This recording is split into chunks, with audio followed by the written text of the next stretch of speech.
Hello, my name is Ryan Green, and welcome to the Last Splash podcast. My guest today is Eyitayo Olayemi. Eyitayo is the founder and chief growth officer of United Digital, a customer retention and growth marketing agency based in Lagos, Nigeria. United Digital works with multinational brands in finance, banking, and e-commerce industries. Previously, he was also the CEO and managing partner of Nucleus, working with brands like Nestle, Coca-Cola, and LVMH. He has been a seed investor and business mentor for several startups in Nigeria. And most recently, he launched the Diary of a CMO podcast, a must listen that everybody in my audience needs to stop the recording, go subscribe to right now, and come back to us. So welcome to the show, Eyitayo. Thank you very much, Ryan. I appreciate the opportunity to spend some time with you, man. I really appreciate our friendship. It's very unlikely that two of us from different parts of the world have found each other recently. I think you found an article that I wrote 6 or 8 months ago and posted it, and we've had several conversations. You've become an advisor to me on my consultancy. So part of why I wanted to have you on was really just to thank you for the energy that you put into a stranger, for us to have created a friendship over thousands of miles and of never meeting each other, never really having a pure reason to start this out has been amazing, and has been a great story. So thank you so much for that. I appreciate that. I think that you also make it easy, right? In terms of the humility with which you approach the relationship out the gate. So that always definitely makes it easy for the person on the other side to reciprocate or try to figure out ways of adding value. So thank you as well for letting me into your world. Absolutely. We've talked for maybe almost a year or so. I don't necessarily know a ton about your background or history, so I love to. Listening to your podcast, you asked some guests to tell me about your childhood. So I stole a question from your podcast. I'm going to give it right back to you. Tell me about your childhood. What was your favorite memory from your childhood? Interesting. I was having this conversation with my wife. I like to say that I'm married to an incredibly beautiful woman. Always make sure to make that point very clear. And I was having this conversation with her, and I said, it's interesting because I wouldn't particularly say I had the most exciting childhood. And why I like the question, to me personally, is that it allows me to speak on very interesting, a conversation I'm pretty passionate about, which is the family institution, especially on the African continent. And unfortunately, the way it's been historically, I mean, obviously, I don't speak for every African child. I'm sure there are people on the continent who had amazing childhoods. But predominantly is that there needs to be a lot more needs to be done, and I'm in a position to do that as well now that I'm a father. I've got 3 kids, raised kids within the best environment possible, best environment in terms of the value system, in terms of the quality of life, in terms of just parenting the right way. African parents, I mean, I'm guessing you may have run into one meme or the other online about African parents and how they approach parenting. It's good for laughs, but it doesn't necessarily breed the most healthiest of kids or children. But again, we're grateful for the opportunity we've had in the time that we were under growing up as a child. Still got the opportunity to go for formal education. Not every African child has access to that. There's a lot being done in that area currently, and I think a lot more needs to be done. A friend of mine runs a foundation called Beyond Play Foundation, and they build playgrounds in public primary schools, elementary schools in this part of the world. So there's just a lot more that needs to be done in that area. But I mean, if there's anything I would pick out, would definitely be obviously playing in the neighborhood, running around the streets in your underwear, being in school with your friends, it's lunch break or whatever it was called at the time. and spending good time. Video games was big then. I'm obviously even bigger now, gaming and esports and all of that. So I think that if I were to handpick what I would call some of my favorite memories, will be the relationships that I was able to have at the time, and these are people that are still in my life even till today. So we are able to still do business together, still spend time together. My kids, their kids. So that definitely will be something that I would say in terms of growing up. That would be one of the things that is of fondest memories in terms of the relationships and the times that we shared in that time. It's really interesting I was listening to a podcast. I host a podcast. I listen to a lot of podcasts. And Absolutely. as a new father now, the ones that are on parenting, I start to tune into a little bit more. And Sure. there is such a lack of enthusiasm for parenting into my generation in the United States. A lot of people are deciding not to have children, to the point Mm. where we're going to have population decline in the United States when you Right. push that out, right? I was one of them, right? I wasn't necessarily planning to be a parent, and I'm been so blessed to have children. I think that's different in Nigeria, at least when you look at the population forecast. Nigeria may, I want to say, be the fourth or fifth largest by We're population definitely over country. 200 million. Definitely over 200 million right now. That's what the numbers are looking like.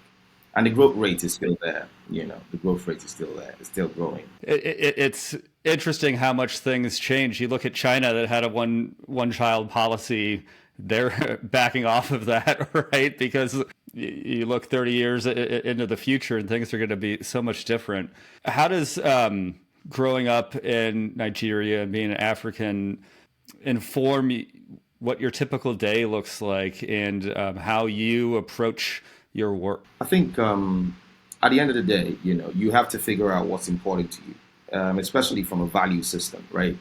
And also in popular term, what your purpose is. Like, what do you want to spend your life doing? You get what I mean? What kind of what level or amount of impact do you want to make after all said and done? And I think that that's something that is a function of where I am from, and to a large extent has influenced even my work today. And I dare say, even in terms of like our relationship, it's that mindset of, how can I be of help? How can I add value to this person? What can I do to help what you're trying to do? So I think that definitely is a key part of, what drives, what I do. A typical day for me, I think obviously I start out my day with my social media platforms. I dedicate about an hour or so, an hour and a half ish. Kind of block that out throughout the week because I have to put out content every day. I think everybody who's serious about something should try to do that. Block that out first thing in the morning. Obviously, I have an idea. Like I have like an ideas bank in terms of what I want to talk about. But obviously now the diary of a CMO is more front and center of everything I speak on within on my platforms. Thankfully, the podcast has enough sort of content and tips and advice or whatever that people can get value from. So just kind of document all of that and distribute on social. So I do that for about an hour and a half daily. That's if I don't have a meeting prior, but I try not to put in meetings at that time. I try. Sometimes I don't succeed with that. Right after that, I'm a morning person, so I block out my morning for what is referred to as deep work. Like if I have any Mm-hmm. project or whatever, just gonna block out about 2.5 hours, 3 hours to really go deep into whatever project I'm working on. Most times that's spent on client work. For example, recently did a brand audit for a client, one of the publicly listed companies in Nigeria here, valuation around 120 million USD or so, at least at the current exchange rate. That kind of featured in my deep work time for the better part of about 2 to 3 weeks that I spent in that project. Afterwards, some sort of networking, business development, meetings. So my meetings don't start until around after lunch, maybe like 1 p.m. ish is where I try to like put meetings. Even my podcast recording, I schedule that for like much later in the day. For example, it's past 5 p.m. right here, and this is the best time for me to have my podcast recording. You know what I mean? So I kind of push things to later in the day like that. Obviously, try to finish up early from work, so I get home, spend time with my wife, spend time with the kids. Typically have a late night, just kind of prepping for the next day. I think besides all of that, the other thing I try to make sure I do per day is the very important relationships in my life, and just touching base with folks and finding out how they're doing and stuff. So that's kind of what my day looks like. Obviously, it's not cast in stone. Things change. Life happens. You have to move things around. But typically, that's what my day kind of looks like. It's such a good rhythm too, because I think agency owners, marketers in general, have to be their own media companies today in some respect. You have to be very conscientious and intentional in what you're putting out and being able to have that consistent drumbeat. You have to have time to actually do the work too. Can't just work on the business. You got to work in the business too. So you have to be able to balance both of those things, and you have to prioritize your health, your relationships, your physically. You got to work out. You got to eat. You got to it's at least in my mind. I've been doing this going on 13 years in marketing, 20 if you count my internet poker professional career. There's that. I feel like it's gotten a lot harder to balance all of those things. I didn't feel like when I started in agency life that we had to be media companies ourselves. Right. But now that's a prerequisite. In some ways, finding time to actually do the brand audits and the deep dives can be harder. having to keep that up.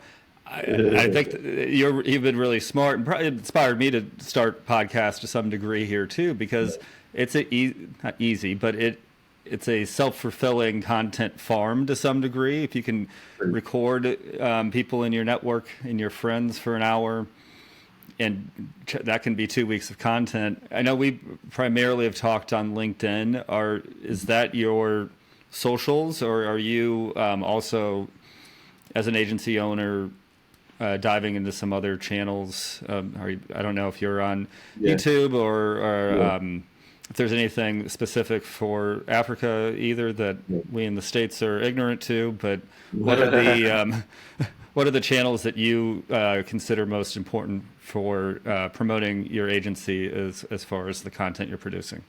I'm a believer in sort of like this framework: one avatar, one platform, one format. Mm-hmm. And the concept really is to get really dialed in on one platform, because especially when you are still pretty much running it as a one-man sort of operation, at least for the content side of things, because you're not trying to get your guys sort of distracted doing something else, especially if you run a very lean shop, So for now, it's podcast platform. So that's Spotify, Apple Podcast, Amazon Music, and then YouTube now has a YouTube podcast, and it's all audio for now. I did video once, but then I stopped it because I didn't think I had it down pat the way I wanted to really do it. So it's just audio for now, and then sort of repurpose that for LinkedIn specifically now. I have been sort of dabbling, not as consistently as LinkedIn, into IG and X, but primarily it's LinkedIn, to really drive in terms of the business side of things. But then on the media company side of things, it's primarily the podcast platforms. But today I was having a session with someone, and I was looking at how we now need to start kind of rolling out video content for YouTube. And the beauty of starting with one platform and dialing that in is that, by the time you're going to a new platform, you've got this bank and library of content that you can start things off with, and potentially maybe even grow faster than you did on the first platform, because now you have the rhythm, you've got it locked, you've got a bank of content that you can leverage. So you have a voice, you have a brand, you have not just the content, but you kind of know what you're about, what your value proposition is. Yeah, which is actually very, very important. Thank you for mentioning that. Is also like you have till now, I'm still dialing in my content away from the Diary of a CMO content.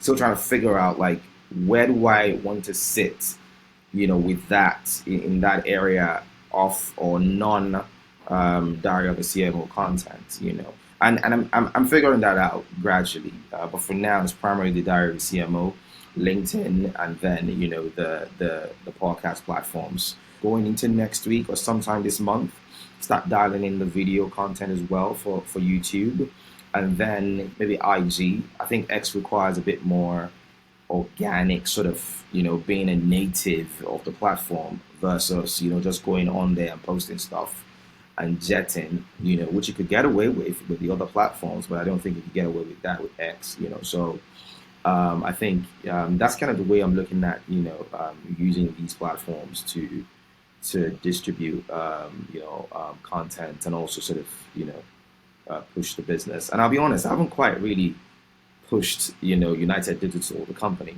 there's some honorable mentions here and there, but, it's not active. There's a few things that we can do. Again, it's still a question of really dialing it in and really nurturing that audience and nurturing the community that you are building. And speaking of nurturing the community, one of the things I wanted to do recently is, and I posted this, I think, on Monday or so, is that I want to have someone in my audience join me in co-hosting a future episode of the podcast. I know people who listen to my podcast who will lose their mind at the fact that they will co-host with me. You know what I mean? Yeah. I think that that's one of the very simple things you can do to really start to sort of nurture or build that sort of communal mindset as you build this thing from whatever it is now to something much bigger. I think across all platforms, we're still just around maybe 5K followers or 5K listeners, in focusing more on, okay, no matter how small the community you have as an audience, in focusing on how you get them to participate in what you're doing. I think there's an opportunity there for growth as well, besides really deepening your engagement with them. I'm interested in how strategic your decision was, maybe not to feature United Digital and make it more about you as the face of it. It's like the difference between personal branding and Right. company branding, and most Right. algorithms, people, communities want to hear from Eyitayo. They don't Right. want to hear from United Digital. I feel Right. like, Right. even though Right. your business Yeah. interest is such, and you see how many businesses are just punching their consumer over the face trying to get them to buy shit, and Right. not cultivating a community or giving or trying to think about how they add value. And it's, to me, a lot more straightforward to be able to do when you're doing personal branding. The Right. drawback to that is the key man fallacy, or the right, like that. Right. It's hard to scale just you, depending on what your aspirations are.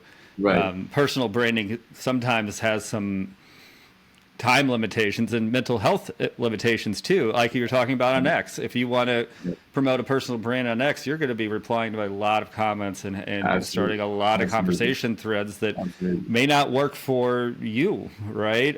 So there is, I think, anybody who wants to be a thought leader or get into more of a content game needs to think 2 or 3 steps ahead, not just what's Right. their audience, to some degree, what their audience wants and craves and needs, and where there's blue ocean, but also what you are really have an honest conversation with yourself about what you're able to give and how Right. much you want to be the face of it and how valuable that is. And it sounds Right. like you have found that balance, or honing that Yeah. in. I think it comes down to value. Just add value. Just continue to add value. Honestly, it's the weirdest Yeah. thing, right? And we've seen this with different creators or entrepreneurs.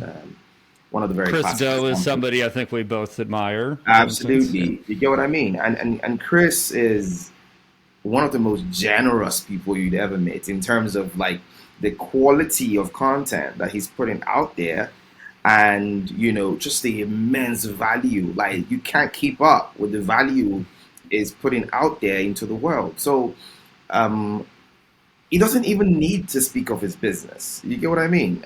It's just, it's the most fascinating thing. Like, people just feel indebted to him. Like, bro, like, I mean, what can I do? Like, I have to pay you for this. You know what I mean? I Like, had to buy his book at the very least and throw him $30 for everything he did, right? Like, at you know least. what I mean? Like, people Yeah. are just like, and I think like that's what it comes down to, and I think that's what's going to separate, the people who succeed at this sort of content game versus the others is that you have to know that the requirement is to continue to give and give and give and give and give and just give till you are blue in the face. And again, I mean, obviously, And there's then maybe ask one thing uh, at that point. Maybe. yeah, yeah. I think, I mean, obviously, like there are people who like, lead generation, all those kind of interesting things. And one very key factor you touched on was what are you trying to build? Eyitayo is not trying to. I'm not looking to Diary of a CMO to build United Digital. I'm looking to Diary of a CMO just succeeding as a media platform because I know that the residual effect is that, I mean, like, for example, the brand audit I just did, it was just someone who reached out, like, like, hey, we're trying to do this, we're trying to do that. Like, can you help with this? Can you help with that? All right, fine. Let me see what we can do. Put the team together and worked on it, and and deliver that. So I think it's a function of what you want to build, because again, some people are building this content to drive their business primarily. So and I understand and I value that, and there are ways that there's a lot of content online in terms of how people can do that, even out the gate. But that's not what I'm trying to build. What I'm trying to build is a media platform that people can find value in, because I know that if they find value in it, the commercials are a natural consequence of that. And we've seen it time Well, and then the time again. commercials aren't even commercials. They're just Absolutely. part of breathing, and it just it naturally attracts what you Yeah. want in the world. I'll give you an example. Just yesterday, and I was showing my wife one of these messages earlier, and the guy sends me a message, and it says, let me see if I can just read it to you. I'm currently in my early stages of marketing, and I am grateful for people like you who are open to sharing knowledge. I truly appreciate your efforts. And then it says your service to humanity. Wow, It's wow. interesting. And then goes. Meanwhile, if you are looking to start up a mentorship program, I'd be more than delighted to be a part of it. I didn't ask him for that. Like this guy is literally saying, if what can I buy from you to how can I get Or more can I value work from for you you? even if Yeah, I have to pay for it? Do you get what I mean? yeah. So, and I think that's what it is, right? Like that's just this isn't scripted. I got this message just yesterday. Nah, I got hold on today, 12:14 p.m.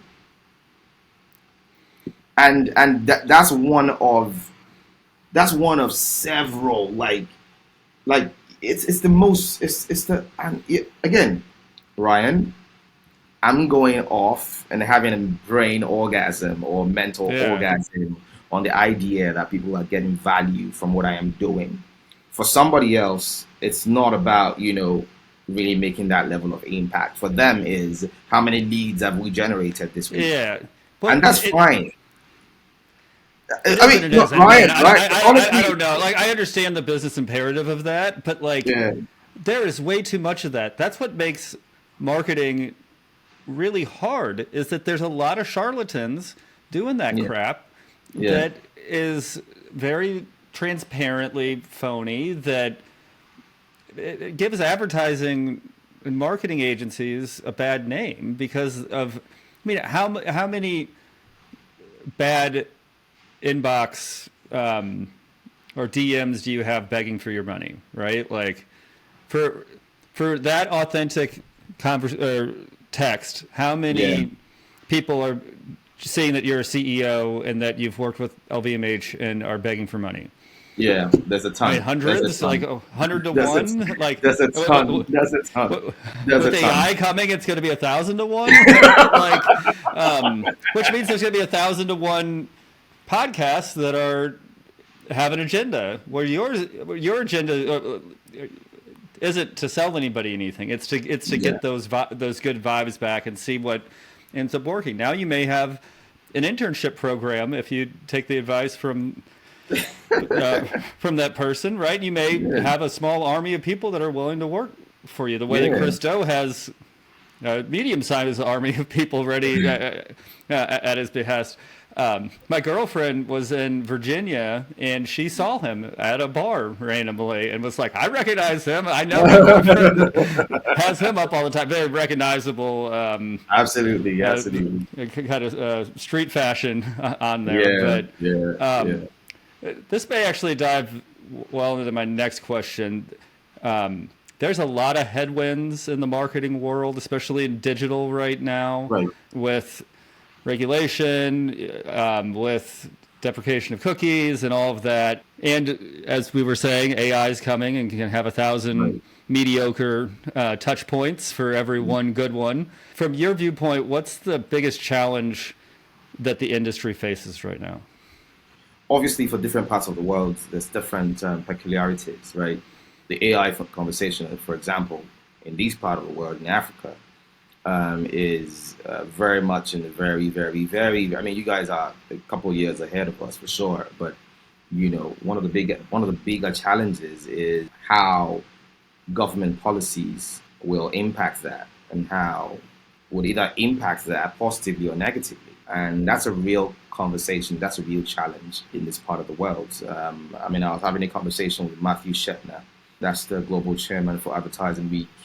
For him in the West, the private sector has completely outfoxed, in his own words, the government when it comes to these kinds of conversations. So I think that one of the bigger challenges that we'll have to deal with, and in some shape or form, are currently being sort of catered to, is the conversation regarding how policies, government policies, will drive or hinder progression or the progress that we're seeing with these different technologies, as an example.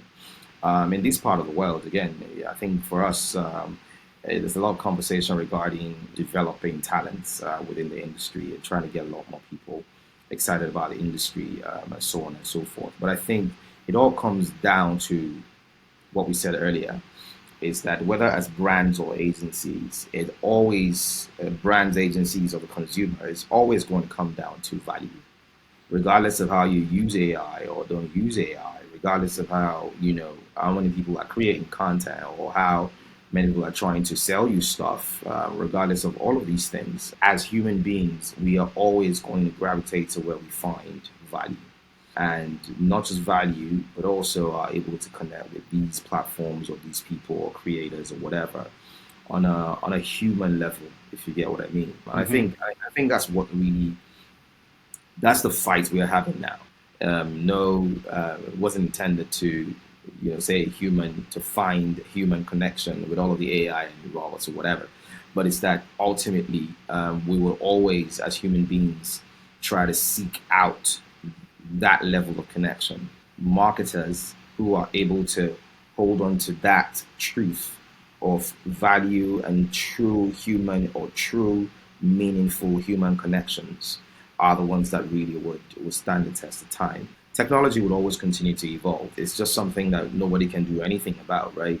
And regardless of the challenges it presents or the opportunities it presents, what is always going to remain true is how much value are we creating within the different industries where we play, beyond advertising or marketing, whatever, and what level of meaningful human connections are we also making with real people. I was talking about Chris earlier, and I mean, Chris is now all over the world doing like this one-on-one or physical sessions with people, and they're paying top dollar for that.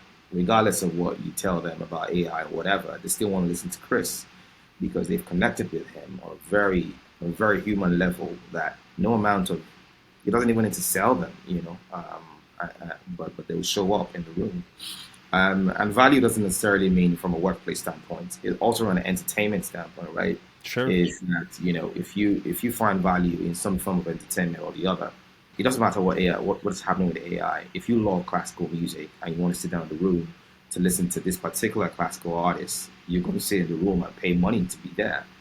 In this part of the world, actually, not necessarily the part of the world, we've got a superstar called Burna Boy. He's Nigerian. He's All 33 right. years old and just sold out, a stadium in the UK, about 80,000 capacity. Wow. Ridiculous. Yeah, 80,000 people paid to come and listen to him in the UK, but he's Nigerian born. So, you know, that's what it's going to come down to. People will show up where they believe they will get value from, and they have a real sort of like meaningful human connection existing. That's what I think the challenge is that we don't dilute these two phenomena in terms of creating value and making those true human connections. And I think that we shouldn't lose sight of that after all said and done. I think there's so much inspiration to look at from music about how it connects and entertains and Right. emotes, but also Right. in how you market music, the music industry, the Absolutely. changes that they've had to go through with technology, embracing some, sometimes shouldering out others to their dismay, right? If you go back to the Napster years, Yeah. and Yeah. just seeing that shift, but the Yeah. grit and the commitment that the best producers and music labels commit to cultivating talent, to having patience, to Right. surrounding them with winners that are going to help that voice, right? Or to find those areas of talent and to bring them to the world stage. There's so much I Absolutely. feel like brands, certainly agencies, but also just really any marketers who really look Mm. at the complexity, but also the simplicity in some ways of the music industry to Yeah. Yeah. as a guidepost. I've always tried to, as I've gotten older, be more of a producer myself, Right. and a producer is almost all about giving value to their artist. And I feel like that's a good stance for anybody in marketing to think about. Instead of being focused on a specialty, Right. you can still focus on a specialty. I don't want to say you can't, but think about the Right. value that tool that you have brings to either the audience or to the Right. artist that you're working with. I think someone said, find something to stand behind and not something to stand next to. Yeah. And I think as brands, we've got sometimes, as marketers, not just brands, we've got this sort of like you know, culture vulture sort of, approach to how we do marketing, and not necessarily finding how we can contribute to this, whatever that cultural phenomenon is, whether it's music, whether it's art, whatever it is. I think the brands who are able to crack that stand out per time, and have a very classic example, is the Jameson brand. Jameson came into the Nigerian market at a time where the market was completely dominated by Hennessy, and other sort of Diageo brands as well. And what Jameson did was, Hennessy and the other guys were really focused on like the music space and going after the A-list artists and all of those kind of things. But what Jameson did was to find a very small community of alternative folks, who from our own cultural sense, like rejects in terms of their choice of style, their choice of Mm-hmm. they're just like outcasts. You know what I mean? Counterculture. Jameson created some sort of community for these guys. I mean, long story short, like Jameson is the fastest growing liquor brand in this market, easy. Between 2019, 2020, 2021, triple digit growth rates in Wow. volume and in value. Like right now, Jameson is the leading spirit brand in the Nigerian market. It's always about what you want to, as a marketer, what you want to contribute to this cultural phenomenon, and how do you do it in such a way that it enhances and scales that cultural phenomenon? Because when it grows, these these guys will carry you with them. You get what I mean? And that's what's happened with Jameson in this market. Is that bigger that community grew and the more influential it became, these guys became the trendsetters in terms of style, in terms of music, in terms of art. These guys became the trendsetters, and by extension, Jameson rode that wave and still rides that wave till today. So to that level of scale, and it's the classic story about Adidas and what they did with Run DMC and them. So it's always, I think for me, it's like one of the things that as marketers we could do better with in terms of how we approach marketing. Just to put it out there.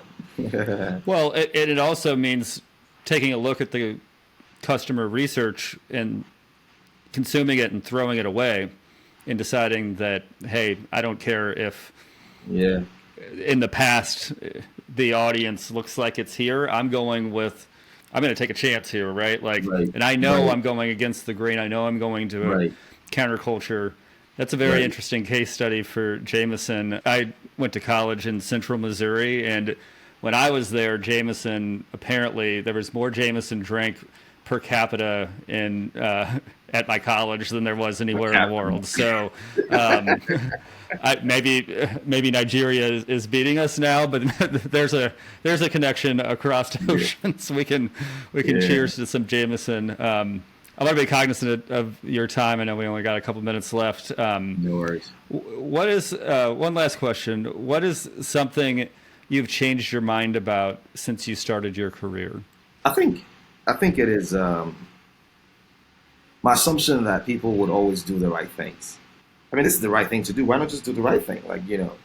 Especially in our agency world, and both agency and clients are equally responsible in this conversation. Yes.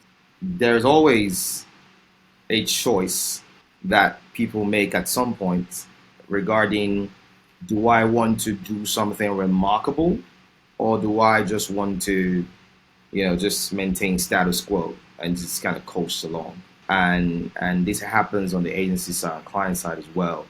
And that was a reality check for me. And sometimes I lose my mind on this kind of things. Why are you doing this? This is the wrong thing to do, but why are you still doing it? So I think that's definitely one. It was also, I think what I've also changed my mind about is, you and I have spoken about this, is the evolution of this agency business models. Is that at some point I just kind of realized the business model as we know it in the classic sort of retainer structure is great. We still work for some businesses, but I think that there's a real opportunity to redefine that. There's a real opportunity to redefine that, and companies who have been able to do that successfully are reaping the benefits of it. So I think that we always have to be open to these changes when they happen, and try to maybe not necessarily pivot to something else, but just adjust to whatever those changes are. So as a young marketing person, I kind of came into the space with the expectation that everybody wanted to do great work, everybody wanted to do the right thing, everybody wanted to stand out, everybody wanted to be remarkable. But it was a shocking reality that some people just want to they want to clock out at 5 o'clock and call it a day and not take any risks and not upset the apple cart, because their livelihood in some ways is in keeping status quo. And there's a lot of people in the world, not just in marketing, that have a vested interest in not changing, even when there is a groundswell of change underneath their feet. They're going to hold on to that sandcastle as long as they can, even if that tsunami is coming. Right. Whatever the growth and the explosion and the innovation and all of those synonyms that we have seen, it wasn't as a result of trying to maintain status quo. It was really about trying to shift things, trying to do something remarkable, and then you just stumble into it oh wow, see what we created, see what we made, and then that then gives birth to other forms of growth and innovation and so on and so forth.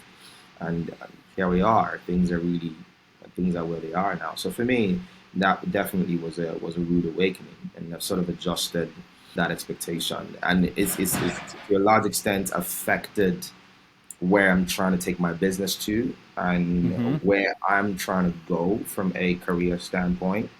That definitely for me is one thing that stands out in terms of what for me has changed in the time I came into the business, and where I'm at now with it. Well, Eyitayo, thank you so much. I'm so blessed for our friendship, for your hour of time here. Get back to your kids. I know it's not noon in Africa right now, so but thank you so much for everything, and keep doing the exciting breakthrough work that you are. I think your Diary of a CMO could even be a cherry on top of a great career. So Yeah. I'm excited to see where that goes, and we'll have you on again next year, and we'll talk about some more war stories. And thank you so much. Yeah, I appreciate you, man. I think I just also wanted to say that I appreciate the relationship that we have cultivated in a very short period of time. I really do. And regardless of what happens today, tonight, tomorrow, in the next year, 2 years, whatever, even if it's an AI apocalypse or whatever, I mean, my doors are always open to you. Just to, reach out, and whatever we could do together to make magic happen. I'm all for it, man. And thank you again for having me on the last splash. Thank you so much. We'll talk to you soon. All right, man. Cheers. Bye. Cheers.